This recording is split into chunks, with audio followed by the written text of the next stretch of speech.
One. There we go. Recording. Good morning, good afternoon, good evening, wherever you are in the world today. Susan Pierce here with Eden's Living TV. It's going to be a great podcast because we've already got energy surges in the house. I don't know if y'all saw that. We had some energy surges. So today we have Latarsha Holden, doctor. I want to make sure, doctor, to give you props. You went from homeless to running for a political office, and now you have books, you're a speaker. Welcome to the show, and I'm going to let you tell us all about the wonderful awards you've won. So welcome to Eden's Living TV. Oh my goodness, thank you for having me. It's definitely been a journey. It's been a long, it's about 14 years since the journey started, but it's changing the trajectory of my life was the hardest thing I've ever done. So within the last 12, I say it's 14 years now, but 12 years of that 14, I went from being homeless in the streets of Atlanta with 6 children. We was homeless for 4 years. So at that time, I was 35 with a GED, very little work history, no support, family support, and no financial income coming in. So I went from being homeless for 4 years with 6 children to becoming a city council candidate in the 2017 election. From a GED to a doctorate degree in leadership studies. I'm now 14-time published author, and I released my first Christian comic book last year. You got a comic book, huh? Yes. That's amazing. I see your Phoenix Rising logo in the back there in your books. Yes. I can't wait to hear about some of the things you've done. But let's talk about how you wound up on the streets, because I can tell you're a very articulate woman, very intelligent woman. So, I don't think people realize most of us are one paycheck away from being on the streets, and you had 6 children. So what happened? A painful marriage ended after 10 years. It had verbal, emotional, and some physical abuse to it. And by the time that marriage ended, I did not know who I was. I was a shell of a person. And so at that time, I had 2 kids in high school, 2 kids in middle school, and 2 kids in elementary school. Oh, my. Yeah, I was lost. I mean, being here and it sounds like he was a narcissist. I recently have dealt with a series of these demons. I call them narculus because they're narcissist vampires.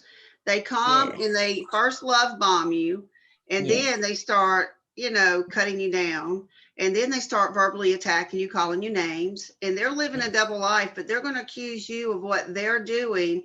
And they're going to make you so question your reality because of their gaslighting that you lose all sense of reality and who you are. Does that pretty much sum it up?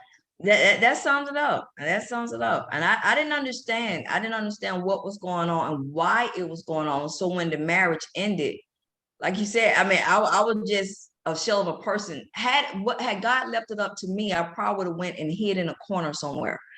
But I knew I had 12 eyes watching me. To have 2 kids in high school, 2 in middle school, and 2 in elementary.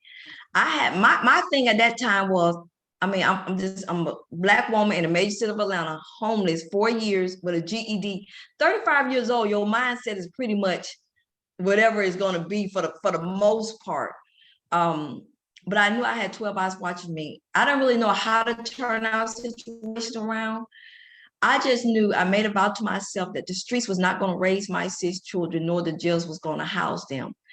I had a job to keep them from the school to prison pipeline, drugs, gangs, from running away, from giving up on life. And I tell you, in Atlanta, it's gangs. When I had to come to Atlanta for some hyperbaric therapy treatment, and I didn't take the bypass. I decided to go through downtown, which was a mistake during rush hour. Lesson learned.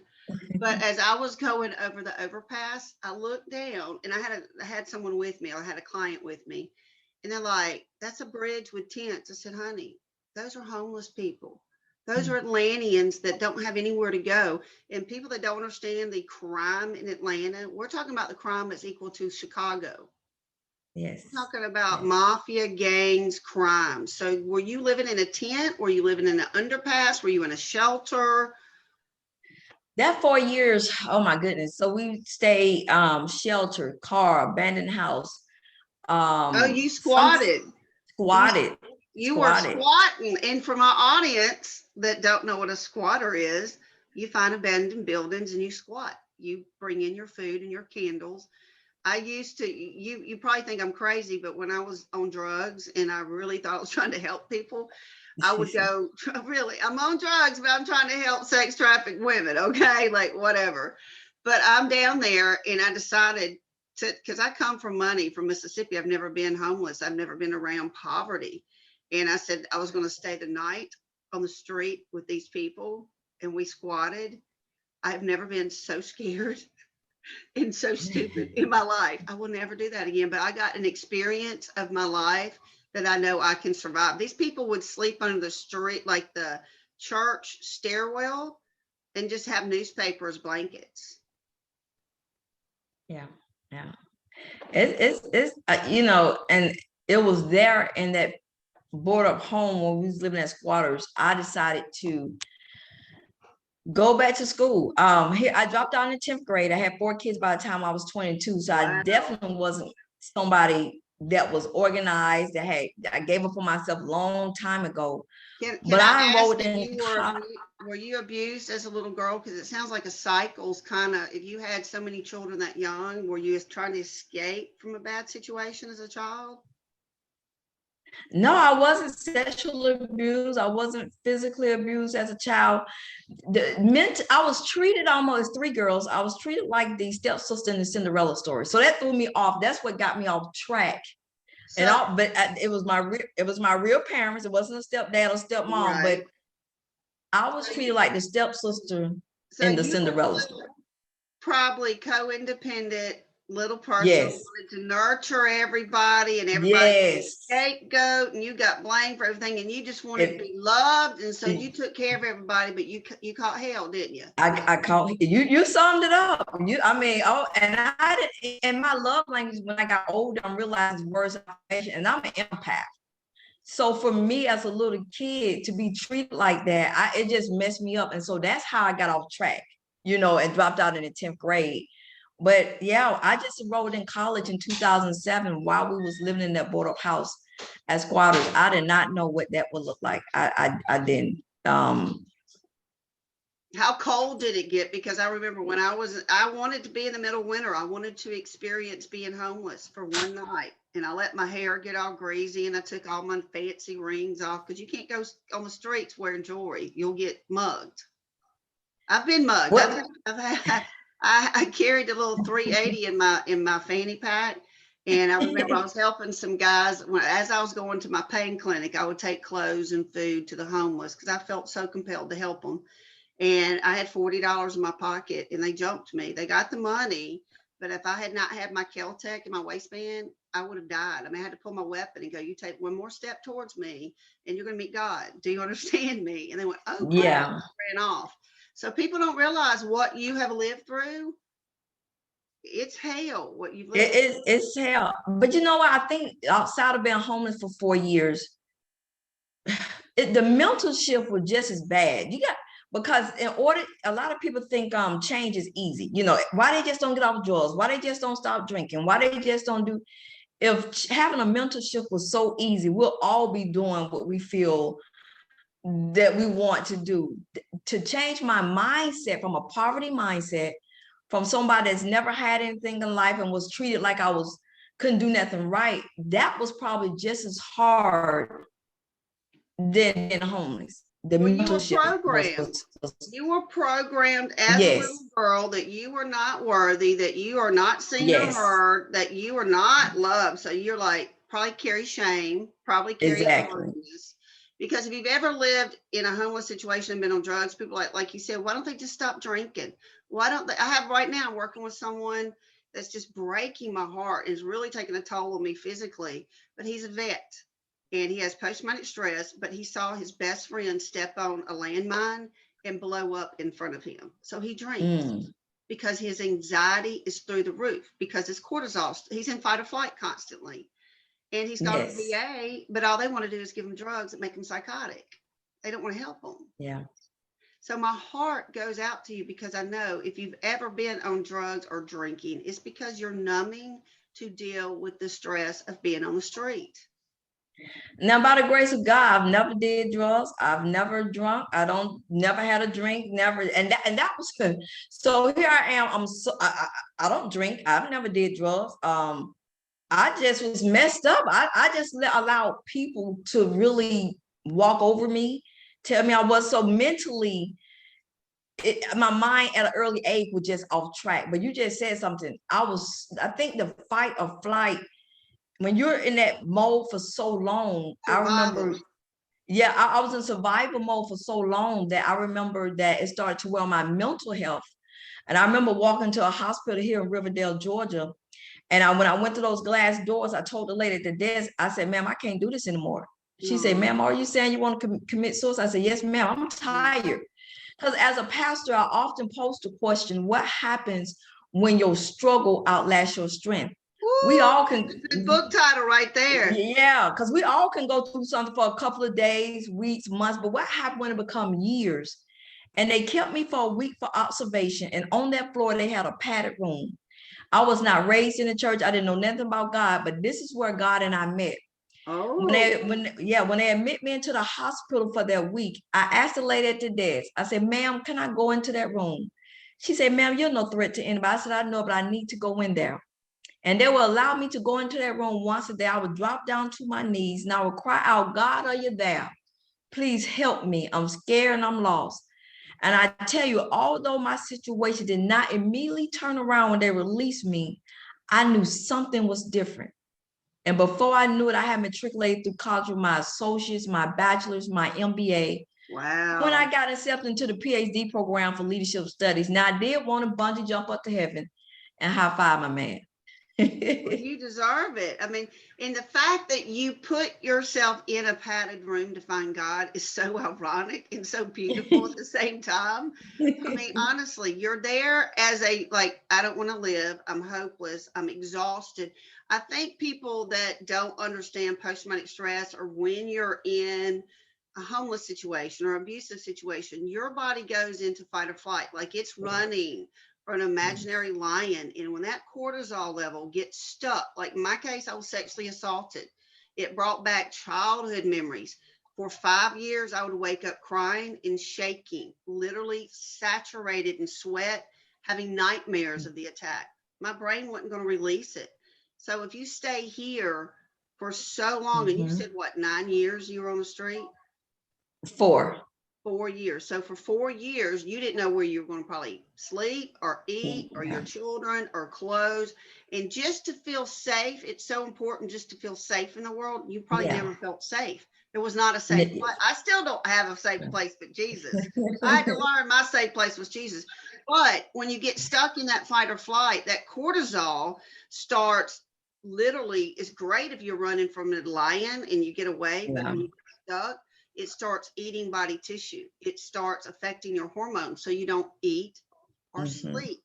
Your stress goes way up and your digestion goes down. So did you have stomach issues, thyroid issues, adrenal fatigue, chronic fatigue, joint pain? Does that sound familiar? I did end up having severe stomach issues. Matter of fact, because from all the stress, Yes, I now girl. have, for now I have gastroparesis, which is not curable. Is where I Oh, have we need to my, talk. Oh, no, no, no. There's nothing that's not curable, my sister. We need to well, according to the doctors, that is not Right, curable because right, there's nerve damage in my stomach. So, and right. it has altered the way I live. So not only am I going through this because of the stress in my stomach that was causing, it will have me severe anxiety attacks while I'm being rushed to the emergency room. So So you were having yeah, it panic definitely, attacks. You were having panic yeah, attacks? Okay, panic attacks. that's post-traumatic Yeah, stress. People that don't, you know what's so yeah. sad is So there's so many clinicians out there that think you either have a mood disorder. Ooh, we got some internet connections unstable. Let's hope it stabilizes. But a lot of y'all are diagnosed with these mood disorders or these schizophrenic or these bipolars or whatever, anxiety, depression. A lot of it is basic inflammation and toxicity.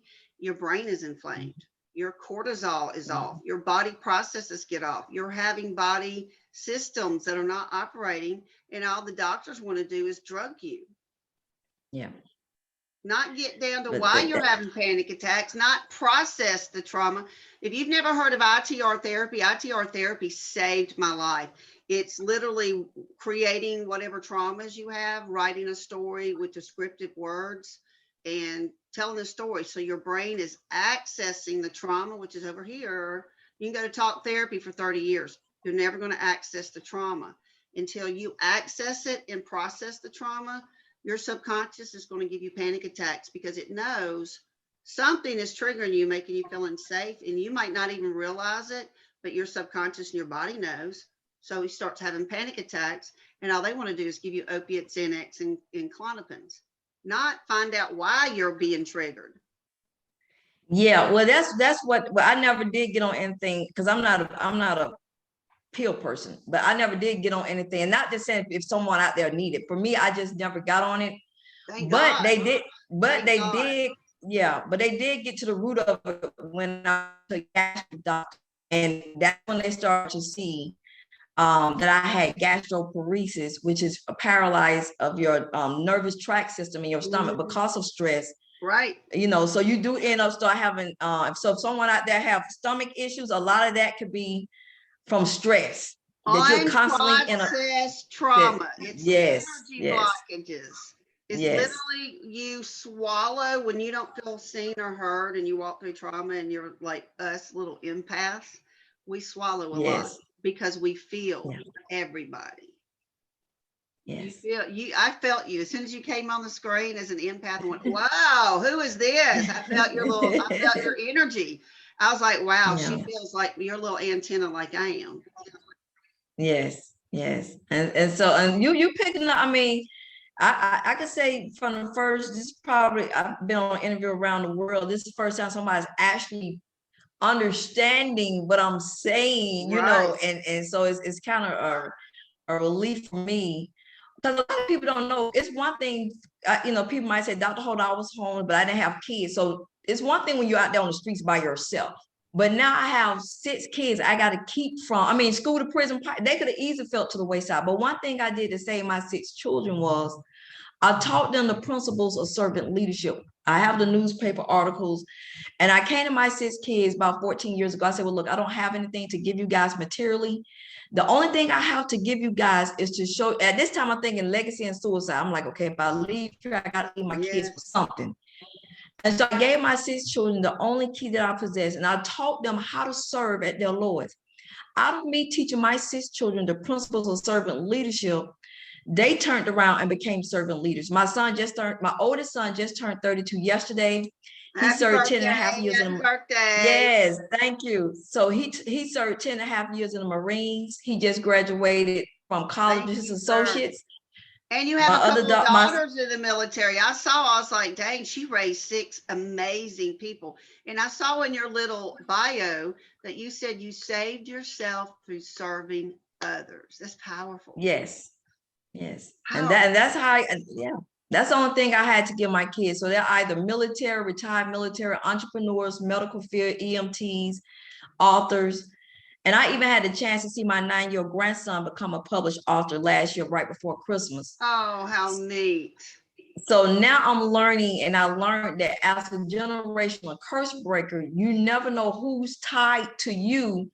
If you give up, you just never know who's tied to you not giving up. And so for Right. me, I'm now seeing my children's children do things well. Well, you broke the cycle of abuse. You were in an abusive marriage. Yes. If you would have stayed, and this is a thing I really want to stress to my audience, because I am a minister, I am an ordained minister, and I am a Christian, and I really don't believe in divorce. But if you're in an abusive relationship, if they're out going having affairs, if they're an alcoholic, if they're doing drugs, you are doing more damage to your children by Yes. staying in a toxic environment, and they don't know what real love looks like. They just think, well, that's normal to be yelled at and Yes. cussed at and called names. So they grow up and they marry a man that cusses them out and gets drunk and calls them names. It's a Yeah. cycle. And you took responsibility to say it stops with me. So Yes. bravo to you, mama, because you're a strong woman. You are a Thank you. strong warrior woman, and you have instilled a code within your children, and I see that. You taught them honor and a code to live by. Yes. And you taught them to Yes. put others first. And that is more valuable than any gold or any money that you could possibly give your kids. You're giving your kids integrity and character. So Yes. bravo. Thank you so much. Thank you. And so, and then I made a vow to God. I said, well, God, if you get me out of homelessness and hopelessness, I go back and fight for others. And that's what led to my city council run in 2017. You know, Nelson Mandela has said once that how could he enjoy the limited freedom that he had when his sisters and brothers were not free? Right. And for me, I knew God did not bring me that far just for myself. And so I ran for city council so I can go back and be a voice for the homeless, the lack of affordable Right. housing. And I was the You lived underdog in it. the race. And Yeah, you lived it. It's like I they lived come to it. you like those councilmen, they don't have a clue the reality. Exactly. I'm like, oh honey, I was on the squatting block with you. It's like, yeah, I get it. Yes. Yeah. So That's I powerful. didn't win the physical. Yeah, I didn't win the physical race, but I did very well for that to be my first race. I actually ran for the seat that Keisha Bottoms vacated to run for mayor. I think we need to So put you back in there maybe next term. I think we might need to get you a corporate sponsor and get you some people behind you. yeah, is out there more. I think I will have the support that I would need if I decide to run again. We'll have to get you some support. We need good Yes. people in politics. We really do, because we're not being represented. We're really not. Yeah. So you went from squatting, you realized that you were just can't do it anymore. You checked yourself into a hospital. You came out. So what was the turning point besides finding Jesus in a padded room? I still love that. I think that needs to be a book title, Finding Jesus in a Padded Cell Room. Well, you know, like I said, my 6 kids, I knew nobody was coming to save us. And I'm, like you said, I'm an ordained pastor, a minister, pastor. And but I tell people, God can do what he wants to do. He could have magically changed my life, but he did not. I had to be a willing participant in my own deliverance. You know, I just couldn't wish of a better life. I had to get out here and put some action behind me. It's called elbow grease. Elbow You had grease. to take accountability of your life. You Yes, did. yes. And I tell my addicts out there, until you take accountability and you look in the mirror and go, you know what, it's not because I was raped or beaten or abandoned or abused or was raised in dysfunction. You haven't taken a look in the mirror and gone, you know what, regardless of what they did, I'm accountable Yes. for how I respond and how I am seen in life. And I'm teaching my young man, he's got the little vet I'm working with, he's got a horrible potty mouth. And I keep saying, you're cursing me and you're cursing yourself. You have to be very aware of every thought, word, and deed that comes out of your mouth and who you allow around you, because your whole mindset is a mindset. It is your thoughts and emotions, and it's in action. Wouldn't you agree that you had to completely go from a poverty mindset to now you're an award winning? Go ahead and tell us what award you just got. Well, of all the awards I've gotten last year, American Mothers Inc. now is an 86-year-old organization. Started back when President Eisenhower time, I think his wife and the women of that era, where they felt mothers were just not getting recognized. You know, mothers are doing awesome jobs. So they will have nominations come in from each state where someone would nominate an extraordinary mother doing ordinary things. And so I won Georgia Mother of the Year. So once they get all the nominations in for each individual state, the national board would then choose one of us to be National Mother of the Year. And I got the call and they said, Dr. Latarsha Holden, you have been chosen as National Mother of the Year. You just made United States history as the 85th woman to ever hold that title. 85th. Only God, yes, only God could take a former homeless woman to being Georgia and National Mother of the Year for 2020. I mean, just 14 years ago, nobody knew me but the world for office. And now I'm being interviewed around the world. It's amazing. It's amazing what God can do, what Satan meant for harm. He wanted you destroyed. He wanted your children is what he wanted. He wanted your family. He wanted your children as sacrifices. You went, not today, Satan. Now, you're tired and you did have to rest a little, which I preach that a lot. You got to rest because you can't pour from the empty cup. But today, mamas, we got to protect our children. You've got to protect your mind with all the technology and the magic jabs and the tests and the toxicity around you and all the drugs and the drinking and the immoral behavior. Guys, your Your environment is everything. Your mindset is your reality. It's your reality. She changed her whole life Yeah. through thoughts and actions. She took accountability. Yeah. And one thing is whoever's watching that, I want to encourage someone that I had to learn how to use purpose and not perfection. A lot of times we feel like if the situation is not perfect, for me to enroll in college, living in a boarded up house, homeless with a GED, definitely was not a perfect time for me to go back to school. Right. But How old had are I you? waited for the 35 years old, 35. See, it's never too late, guys. She's 35 years old in you know, a boarded up house yes, with 6 kids. So that had are I waited for the, hungry. yeah, Those little suckers, you got to feed them every day. They I, I know. And then I had to pour into empower them. So here I am, because I had nobody pouring into me. right, But my goal was I had to see my children safely to shore. I felt like I was drowning, right, but I had them up on a reservoir, like above water. And right. my goal was to make sure they got to shore. So You yeah, said you were alone. You said you were alone, but you're wrong there. Your God never left you. yeah, but I'm saying He before I knew never that, left you. yeah, Yeah, he never left you. he never left me. He never left me. And it was a journey. I tell you, working my way up from rock bottom. When I started writing books, I didn't have any money. I learned how to self-publish. So I didn't have, nobody knew me. I had no money to market, to get a PR, get a publish. So what I would do, I would write a book and I would put it to the side. And out of 12, when the 12-year journey was over, I'll come out with this story that wasn't trying to be a story. I come out with from homeless to city council candidate, GED to doctorate, 12-time published author, because I learned how to chase purpose and not profession. At that point, I didn't care. I learned people gonna talk about you when I was homeless. They talked about me when I wasn't homeless. They talked about, and I had to put my blinders on. And I just said, you know what, I'm gonna run this race and be who I believe God called me to be.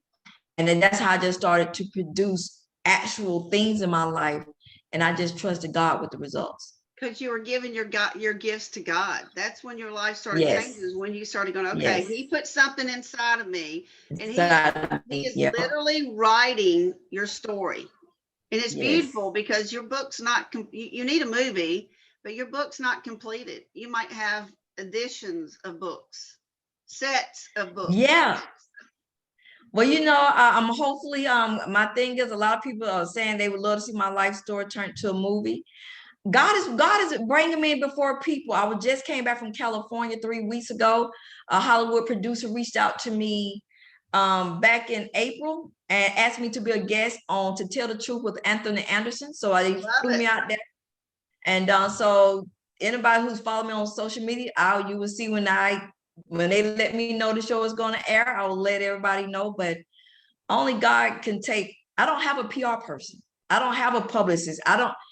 God is my PR. So He allows somebody from Hollywood to do all this, everything. I'm just, There are no accidents in life, and there are doorways that open. I promise you, God will send you the people. And I know a lot of producers, just FYI, I know people that own movie studios. So being in Atlanta is like, I call it the little Hollywood. So I Hollywood. Yeah. your story is amazing. I think we need to put some bugs into maybe some corporate sponsors' ears. Yeah. And what do you want to do within your community? What if I could say, okay, let's write you a magic check.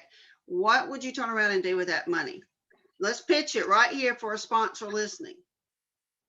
What I would like to do is open a tiny homes community for some veterans. I have children that are military, children that are married to people in the military. So I would like to open up a tiny homes community. I believe in a tiny homes community. And I think when people are going through trauma, some people don't want to come back out into the mainstream society. But if we can open up a nice tiny homes community, because that is a family for a lot of people that's Yes. actually living on the street, that's family for them. Yes. And so, yeah, one of my dreams is to actually have develop a tiny homes community for homeless vets.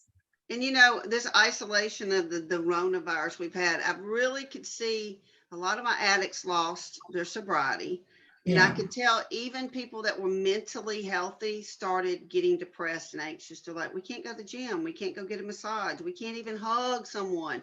And the Yeah. grandmas and the granddaddies that didn't get to see their children, we are not meant to be alone. So I think any type of community is an asset. And I think any corporation would be crazy not to take this jewel and let her develop a community for veterans, especially that are coming back with post-traumatic stress, Yes. coming back with panic attacks and anxiety, and she can help them because she's walked through that.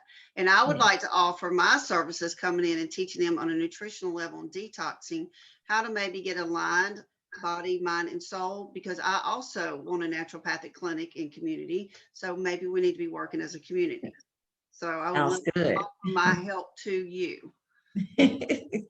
Sounds good. So I'm just 2 weeks ago I got a chance, and I say God allows me because I take nothing for granted. My last child graduated from high school, so Yay. now everybody's 18 and over. My birthday is Tuesday. If the Lord's will, I will see 49. Uh-oh, I So gotta sing happy birthday to you. Are you ready? I'm gonna sing happy birthday. I'm gonna bless you. Okay. Happy birthday to you. Happy birthday to you. Happy birthday, dear Latasha. Happy birthday to you. There you go.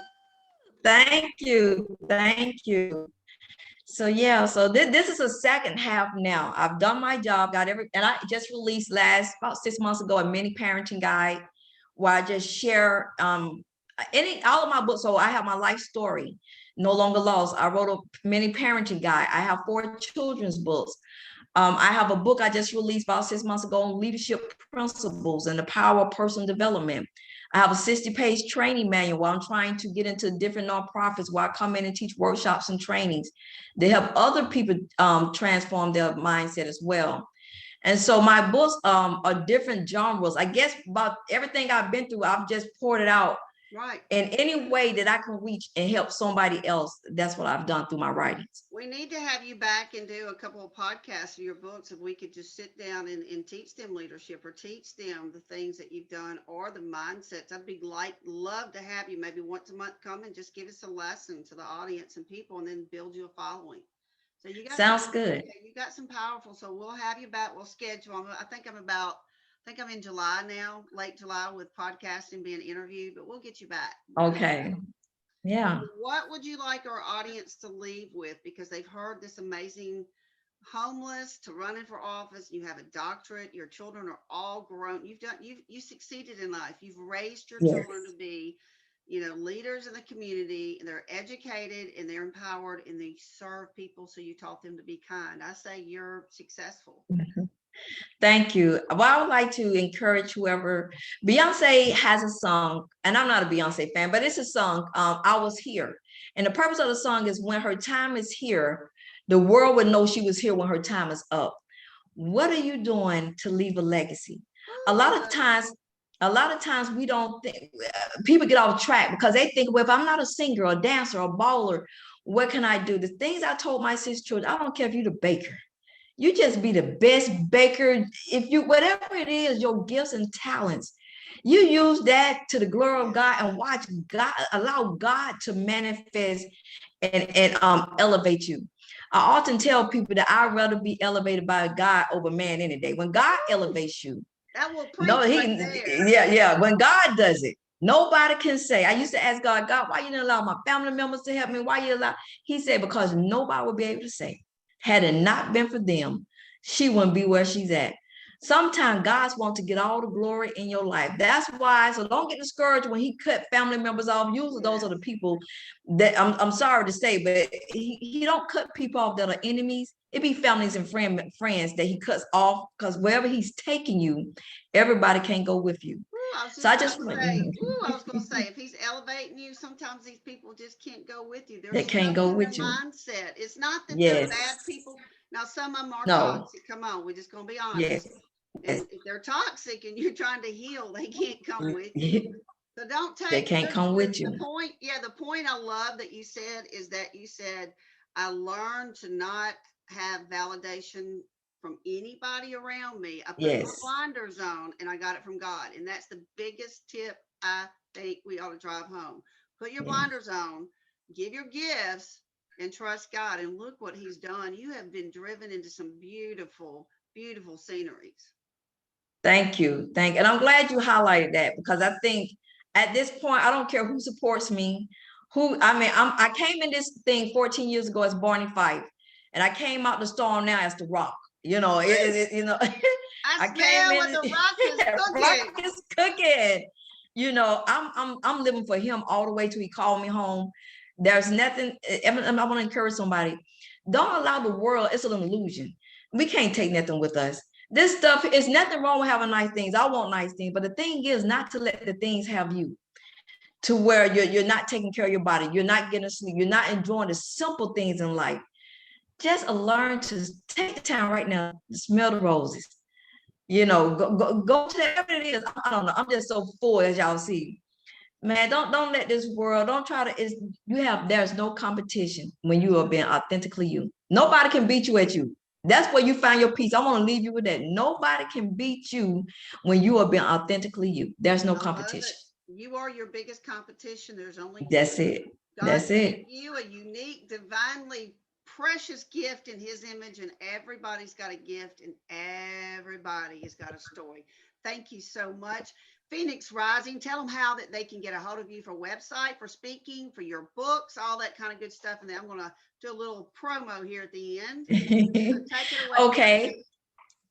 Well, I'm open for speaking engagements. You can reach me on my website. All of my books are available on Amazon except for my comic book. My comic book is on my website.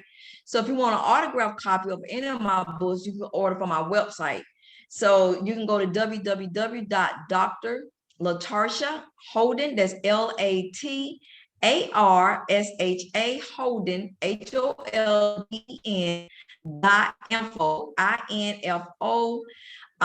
Yeah, go ahead and order my books. If you order a book, if you order the 3 books, my life story, the leadership book, or the miniature parenting guide, I will send you an autographed copy of my comic book that I released last year. Again, that's www.drlatarshaholden.info. I'm on LinkedIn, Instagram, Facebook, and I just joined TikTok. I try to give motivational things there.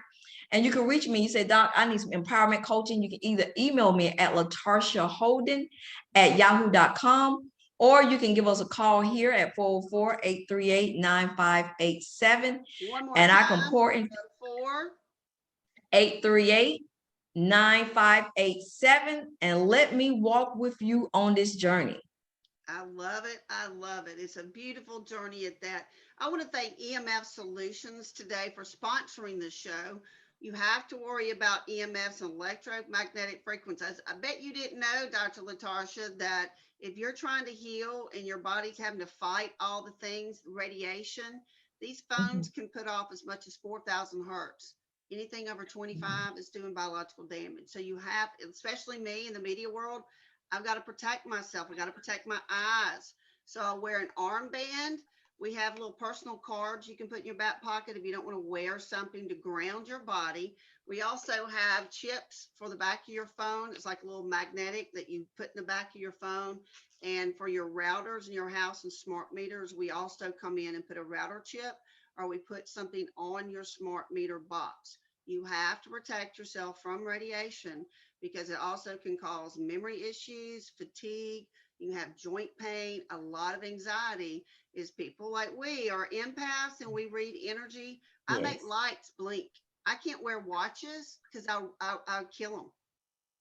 Kill them. I've been through 35 phones. My energy is so high, I just burn them.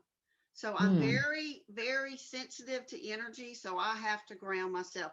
If y'all want anything like this, it's like $60. Y'all inbox me at edensliving@gmail.com or Eden's Living on Facebook or Instagram, and we'd love to get you remediated.